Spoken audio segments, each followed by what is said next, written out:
এটা স্পেশাল নলেন গুড়ের চা বললে? হ্যাঁ, মুর্শিদাবাদের নলেন গুড়ের চা। 7 টনের ওপরে এটা। প্রতিদিন সকালবেলা করে আসতে হবে, চাকাতে হবে। জ্যান্ত বাচ্চাদের ফুসফুস খেতেন। হ্যাঁ, বর্তমানে মির্জাফরের বংশধর আছে, যার জন্য বাড়ির ভেতরে কাউকে ঢুকতে দেয় না। আর জগৎ শেঠের পোশাক এতটাই ছিল যে সেটা দিয়ে নাকি গঙ্গা নদীর উপর চড় দেওয়া যায়। দেশের সব থেকে বড় সম্পত্তি বাংলায় ছিল। কেউ বলে নেতাজি, কেউ বলে ছত্রপতি, কে আবার এসে বলে দিল সিরাজউদ্দৌলা বসে আছে। সেই জায়গাটা যেখানে একদিন ছিল রাজার শুটিং হয়েছিল। চোখে না দেখলে তোমাদেরকে বোঝানো মুশকিল যে ভেতরটা কতটা সুন্দর।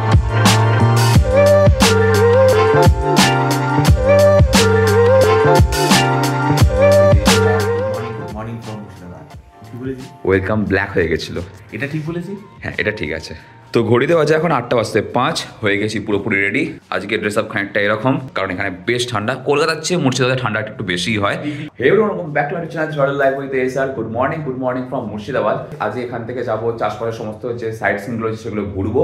সঙ্গে রয়েছে সৌরভ। ফার্স্টে চা খাবো, চা খেয়ে নিয়ে দেন বেরোবো। আর চশমাটা পরেছি কারণ সবেমাত্র ঘুম থেকে উঠেছি তো, চোখটা ফুলে রয়েছে, যাতে ঠিকঠাক লাগে তার জন্য। আসল জিনিসটাই ভুলে যাচ্ছি। Save electricity, save energy. তো কালকে আমরা যখন এসেছিলাম, এখান দিয়ে এসেছিলাম, ভেতরে পার্কিংয়ের জায়গা রয়েছে। আর এখানে আমাদের বাইক সাইড করে দিয়েছিলাম। এখানে সৌরভের বাইক রয়েছে, ওখানে আমার বাইক রয়েছে। কেউ যদি বড় গাড়ি নিয়ে আসো তার জন্য ব্যবস্থা রয়েছে। আমরা যে হোটেলটা রয়েছে ওই যে পিছনে, ওখানে হোটেল অনুরাগ, তার ঠিক উল্টো দিকেই হচ্ছে হাজারদুয়ারি থেকে।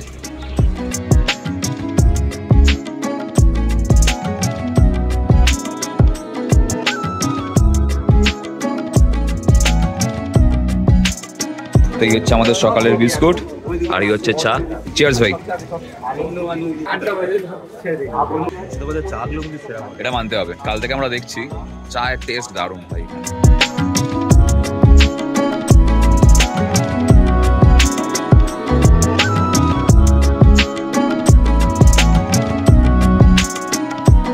মানে আনাচে কানাচে চারিদিকে সেই প্রাচীন স্থাপত্য যেগুলো সবটাই ছড়িয়ে ছিটিয়ে রয়েছে, খুঁজে নিতে হবে।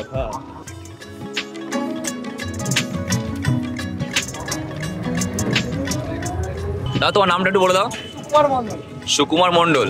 ফার্স্টে আমরা কোথায় যাচ্ছি? আচ্ছা,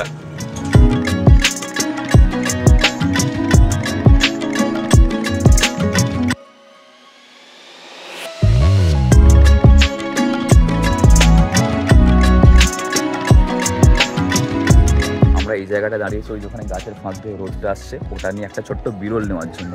কিন্তু তারপর থেকে শুরু করে এখনো পর্যন্ত 15 মিনিট ধরে দাঁড়িয়ে, 15 মিনিট, মানে এক লরি লোক এলো বোধ হয় এরকম একটা। আজকে ভিড়। আর 26 শনিবার, আজকে 27 জানুয়ারি, তারপরে শনিবার, তারপর কালকে রোববার, লোকে এমনি আসছে।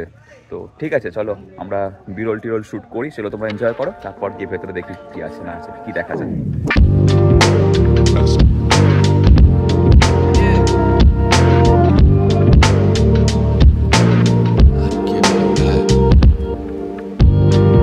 পোজ দেখো সামনে, কাকু কাকিমা আর ছানাপোনা সবাই মিলে পোজ দিচ্ছে ওখানে।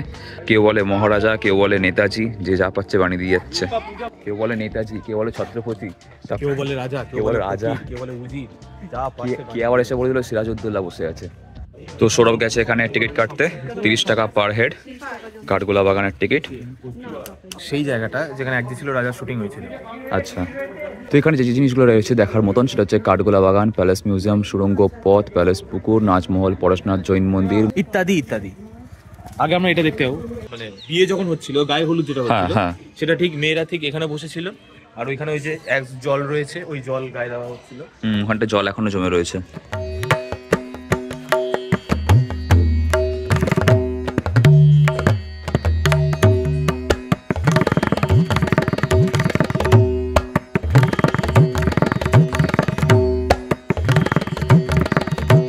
তো আমরা সবেমাত্র ভেতরে ঢুকেছিলাম। এখান দিয়ে ভেতরে যাওয়ার রাস্তা, ওখান দিয়ে গেট রয়েছে, আর ওখান দিয়ে গিয়ে এখান দিয়ে বেরিয়ে আসার রাস্তা।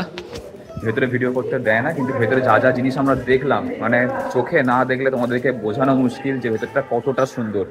রাজার পালকি ছিল, আর সেই সময় পরে যখন এগুলো আস্তে আস্তে দখল করা হয়, তখন ওইখানে পুলিশ ক্যাম্প হয়েছে। কোনখানে? আরে হ্যাঁ রে, পুলিশ ক্যাম্প বলতে ভাই এখন এগুলো বানানো হয়েছে। আচ্ছা, তুই মানে রাজার পুলিশ ক্যাম্প কোথা দিয়ে আসবে? রাজার সিপাহী ছিল। আর এই হচ্ছে পালকি। আজ বেরোলে পৌঁছাবো কাল কি? হ্যাঁ, এখান থেকে কেতুগ্রাম, এখান থেকে পালকি থেকে 250-290 বছর আগে দেশের সব থেকে বড় সম্পত্তি বাংলায় ছিল, সেটা সব শেষ। আর 260 একরের জমি এটা, আর সেই সময় এটা প্রায় কোটি কোটি টাকারও বেশি সব ভ্যালুয়েশন সেই সময় দাঁড়িয়ে, সেই সময়তেই। আজকে ভাব, খেয়ে দিয়ে নিয়ে তারপর গিয়ে আমরা ঘুরবো। আর এই চলে এসেছে আমাদের পরোটা, আমরা পরোটা বলেছিলাম, কচুরি নয় পরোটা। এখানে পরোটাই পাওয়া যায় বলছে। তরকারিটা গরম তুলতে হয়।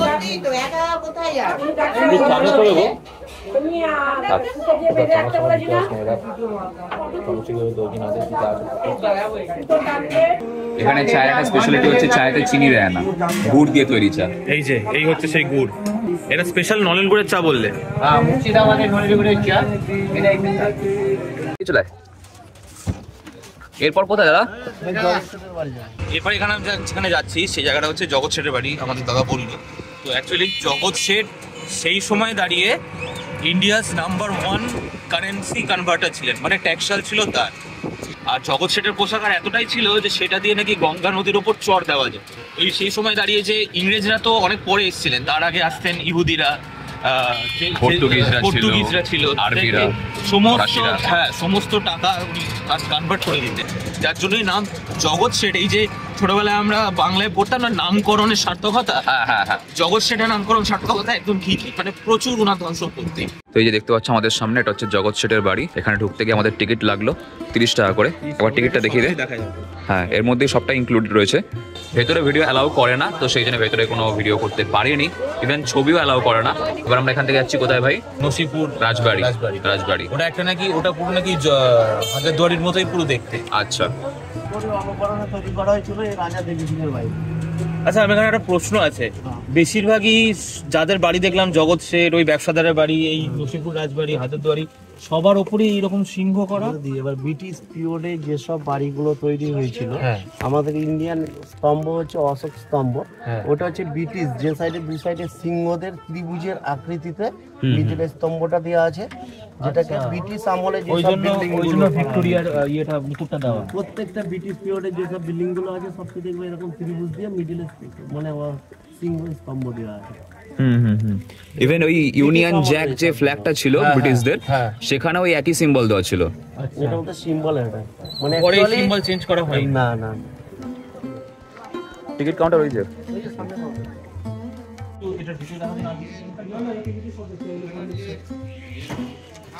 এই হচ্ছে টিকিট, 20 টাকা পার হেড। আর এই যে দেখতে পাচ্ছ, এটা ভাইদের জন্য কিনেছি, বাড়িতে গিয়ে দেবো।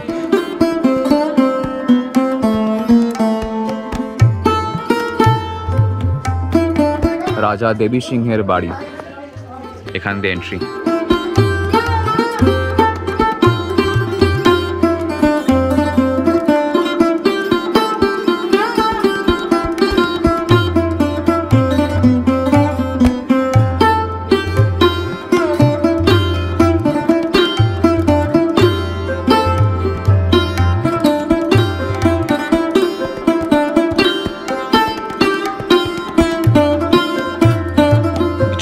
ভিডিও করা যাবে না, এটা দেখতে পাইনি কোথাও, তো সেই জন্য ভিডিওটা করছি। এখানে সব রাজার বইপত্র, লয়ের বই রয়েছে এর মধ্যে। আমার ছোটবেলায় যেটা পড়তাম না, যে লেখার বই, বই পড়ার বই, ওগুলো অ্যাকচুয়ালি বহি, ব হয় হস্যি, কারণ ওই একটা মেটেরিয়ালের মধ্যে আমরা ডিটেলস বহন করতাম। আচ্ছা, ফ্রম দেয়ার খাজনা বহি, মানে বহন করে নিয়ে যাওয়ার পার্টটা। বহি থেকে বই না, এটা হচ্ছে শব্দ বা ভাষা অপভ্রংশ। এই বইয়ের ক্ষেত্রে না, এটা যেমন জায়গায় ক্ষেত্রে, যেমন ওই সুতোর নটি থেকে সুতার নটি। হ্যাঁ, মানে শব্দের যে পরিবর্তনটা সময়ের সঙ্গে সঙ্গে। হ্যাঁ, এই জয়েন্টটা ওখানে নিজেকে দেখা যাচ্ছে না, কিন্তু আশপাশে কে আছে দেখা যাচ্ছে। আমাকে দেখতে পাচ্ছি, হ্যাঁ, সৌরভকে দেখা যাচ্ছে, কিন্তু আমাকে দেখা যাবে না। অ্যাকচুয়ালি ভেতরে ভিডিও করা যায় না, তাও আমরা টুকটাক কিছু চেষ্টা করেছি ছোট ছোট করে ভিডিও নিয়ে নেওয়ার, শুধুমাত্র তোমাদের জন্য। তার জন্য কি করতে হবে? ভিডিওটা তোমাদের লাইক করতে হবে, চ্যানেল তো দেখে সাবস্ক্রাইব করতে হবে। এই আমার বাইকটা আমি চলে এসেছি, এটা 160 নসিপুর আখড়া, এর ভেতরের উপর রাত 80 টাকার গাড়ি, বেলজিয়াম কাছে যার অস্ত্রধাতুর মূর্তি, সোনা, রাধাকৃষ্ণ, এগুলো সব দেখা যাবে। ভেতরটা মিউজিয়াম আছে। তারপরে ভেতরটা, এটা অ্যাকচুয়ালি সাধুদের আশ্রম ছিল এবং এখানে কুস্তি করা হতো, যার জন্য এটাকে আখড়া বলা হয়। আচ্ছা, মানে সাধুরাই কুস্তি অংশগ্রহণ করতো। আর এইটা হচ্ছে তার গেট। আর ওখানে হচ্ছে টিকিট কাউন্টার। তবে আমরা এটা স্কিপ করে যাচ্ছি কারণ আমাদের অনেক কটা জায়গা দেখার রয়েছে। মুর্শিদাবাদের যে শেষ স্বাধীন নবাব সিরাজ, সেই সিরাজকে এখানে বন্দি করে হত্যা করা হয়েছিল। এই জন্য এটাকে মির্জাফরের বাড়ি বা নেমুখারাম দেউরি বলা হয়। বর্তমানে মির্জাফরের বংশধর আছে, যার জন্য বাড়ির ভেতরে কাউকে ঢুকতে দেয় না, এটা প্রবেশ নিষেধ। এখনো থাকেন? লোকজনের ভেতরে থাকে না, এর ভেতরে একটা মসজিদের জারির আছে, যেটা বৃহস্পতিবার এখানকার স্থানীয়রা ভেতরে ধূপকাঠি মোমবাতি জ্বালাতে যায়, ভেতরে দিয়ে আসে। আচ্ছা, কিন্তু সাধারণ কেউ ঢুকতে পারে না। 1757 23 জুন যে নদিয়া ডিস্ট্রিক্টে পলাশী যুদ্ধ হয়, সেটা ষড়যন্ত্র করে নবাব সিরাজকে হারিয়ে পরে নবাব মির্জাফর, যার প্রধান সেনাপতি যাকে বেশি বিশ্বাস করত, ওনাকে নিয়ে এসে বাড়িতে রেখেছিল। রাখার পর তাকে পরে বন্দি করেছিল। এই মসজিদটা আছে নবাব মির্জাফরের পার্সোনাল মসজিদ। এখানে আগে নবাব মির্জাফর নামাজ পড়তো। এটা এখনো নামাজ হয় বলে কাউকে ঢুকতে দেয় না। আচ্ছা, ওনার বংশধররা এখনো রয়েছে এখানে? ওনাদের বংশধররা এখনো রয়েছে। কেউ যদি মারা যায় এই মসজিদে নামাজ হয়, ভেতরে মাটি দেয়, মানে কবর দেওয়া হয়। এটা হচ্ছে মুর্শিদাবাদের যে প্রথম নবাব ছিল, নবাব মুর্শিদ কুলি খান, উনার মেয়ে আজিমুন্নেসা বেগমের সমাধি, যেটা ইতিহাসে সবাই বলে আসছে যে এক সময় সে যক্ষা রোগে আক্রান্ত হয় এবং প্রত্যেকদিন একটা করে বাচ্চা শিশুর কলিজা খেত, যার জন্য নাকি জ্যান্ত কবর দেওয়া হয়েছে এবং তাকে কলিজা খাতি বেগমের সমাধি বলা হয়। আচ্ছা, সিঁড়ির নিচে সমাধি আছে, উপরটা গার্ডেন আছে। কিরে কালকে যে ইতিহাসটা বললাম মিলল? হ্যাঁ, কালকে মতিঝিলে গিয়ে আমাকে সোরা ব্যাপারটা বলছিল যে কলিজা বিবি, কলিজা বেগম, কলিজা কাকি বেগম বা কলিজা এরকম। এখন চারিদিকে অনেক রোগ থেকে বাঁচার জন্য তিনি কি করতেন, জ্যান্ত বাচ্চাদের ফুসফুস খেতেন। হ্যাঁ,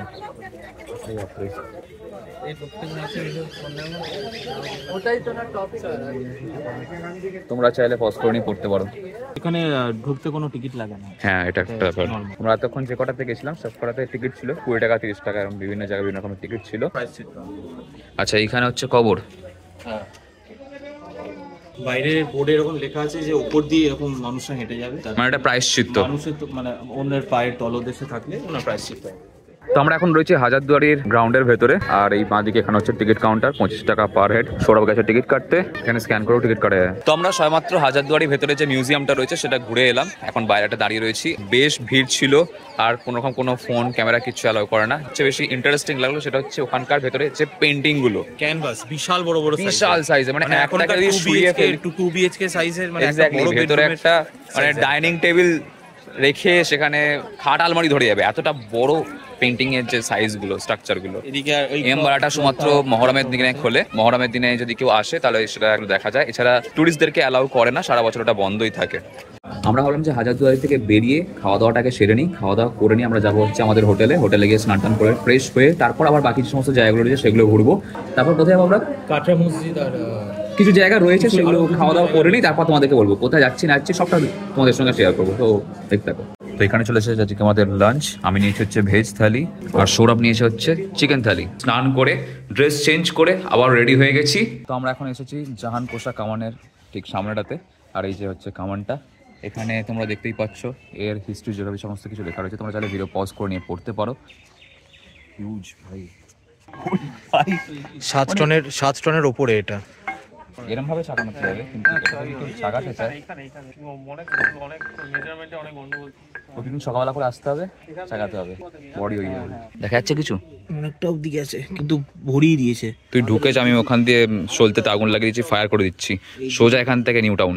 এটা তৈরি হয়েছিল অ্যাকচুয়ালি এখন যে বাংলাদেশ আমাদের, সেখানে জনধর কর্মকার বিখ্যাত কর্মকার ছিল, তাহলে ওইটা বাংলাদেশে জলপথে নিয়ে আসা হলো ছাকাই করে এবং ঘোড়ার সাহায্যে নিয়ে এসে একবার ব্লাস্ট করা হয়েছিল। তো 7 মাইল দূরে যেসব গর্ভবতী মায়েরা ছিল, এত আবাস ছিল, সবার গর্ভপাত হয়েছে একবারই ব্লাস্ট করে। আর যে কজন এরা ব্লাস্ট করেছিল সঙ্গে স্পট ডেট হয়ে যায় এখানে। আচ্ছা, এখানে ছিল না, এটা ছিল পলাশির ওখানে, ওখান থেকে নিয়ে এসে লাস্টে ব্লাস্ট করেনি, এখানে রেখে দিয়েছে।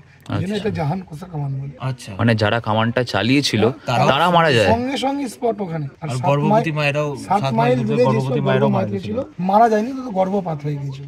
মানে এত আবাস মানে তারপর ওই একবারই ইউজ হয়েছে, তো এখন আমরা রয়েছি কাটরা মসজিদের সামনে, আর এই যে আমার পিছনে দেখতে পাচ্ছ এটা হচ্ছে কাটরা মসজিদ। আর এটা তৈরি করেছিলেন মুর্শিদ কুলি খান, অর্থাৎ বাংলার প্রথম নবাব। মুর্শিদ কুলি খাঁ যে অ্যাকচুয়ালি উনি জন্মগ্রহণ করেছিলেন as a in a Brahmin family. তো উনি এক নাম ছিল সূর্যনারায়ণ মিশ্র, ইফ আই এম কারেক্ট। যদি ভুল হয় তোমরা কমেন্টে আমাদের শুধরে দিও। তো আমি যতদূর জানি যে সূর্যনারায়ণ মিশ্র হিসাবে উনি জন্মগ্রহণ করেন অ্যাজ এ ব্রাহ্মীণ ফ্যামিলি, মানে ইউপি ব্রাহ্মীণ। পরে হাজি সাহেব ওনাকে নিয়ে আসেন এইখানে, সেইখান থেকে উনার তখন নাম হয় মুর্শিদ। আর তখন তো সে নিয়ম ছিল যে ওই অ্যাডপ্ট করলে তাদের নাম দিতে হবে।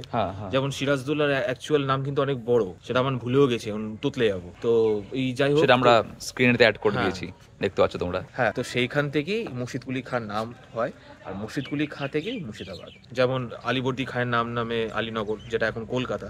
তো সেই রকম এটা যখন তিনি পরবর্তীকালে জানতে পেরেছিলেন যে তিনি অ্যাকচুয়ালি হিন্দু ছিলেন, তো এই কাটরা যে মসজিদটা রয়েছে এর ওপাশে একটা শিব মন্দির রয়েছে, সেই মন্দিরটা তোমাদেরকে এক্ষুনি দেখাবো। তো সেই মন্দিরটা তারপর তিনি নির্মাণ করেছিলেন হালকা ইয়ের জন্য, তো কি বলে সৈনিকদের জন্য, কারণ এখানে এইসব ওয়াচ টাওয়ার।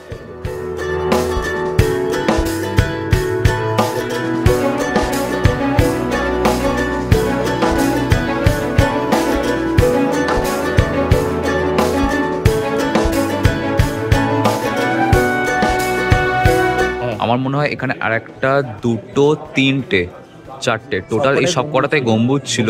এই মাঝখানে তিনটে নষ্ট হয়ে গেছে, নষ্ট হয়েছে বা ভেঙে দেওয়া হয়ে গেছে, কিছু একটা হবে। আর ওই লাস্টেরটা আর এদিকেরটা রয়ে গেছে।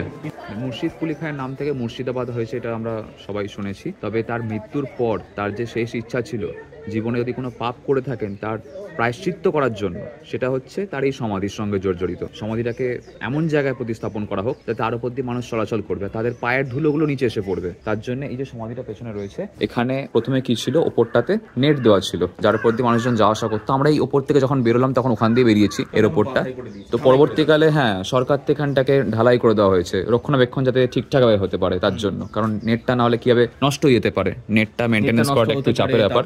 কোনো বিপদ হতে পারে। হ্যাঁ, তো সেই জন্য সমাধিটা এইখানে তোমাদেরকে দেখাই। এই যে এটা হচ্ছে মুর্শিদ কুলি খাঁয়ের সমাধি। তো বন্ধু এখন ঘড়িতে বাজে 9:58, আমাদের ডিনার কমপ্লিট। আমরা ডিনারের জন্য নিয়ে এসেছিলাম হচ্ছে চাউমিন আর তার সঙ্গে থামস আপ। কালকে সকালে আমরা বেরিয়ে যাবো এখান থেকে কলকাতার উদ্দেশ্যে, আর তার জন্য কিছু প্রিপারেশন আমরা অলরেডি নিয়ে রেখেছি। বাইকে সমস্ত লাগেজ সেট করা হয়ে গেছে, সব সুন্দরভাবে বেঁধে রেখে দিয়ে আমরা নিচে গ্যারেজে রেখে দিয়ে এসেছি। সৌরভ অলরেডি শুয়েই পড়েছে।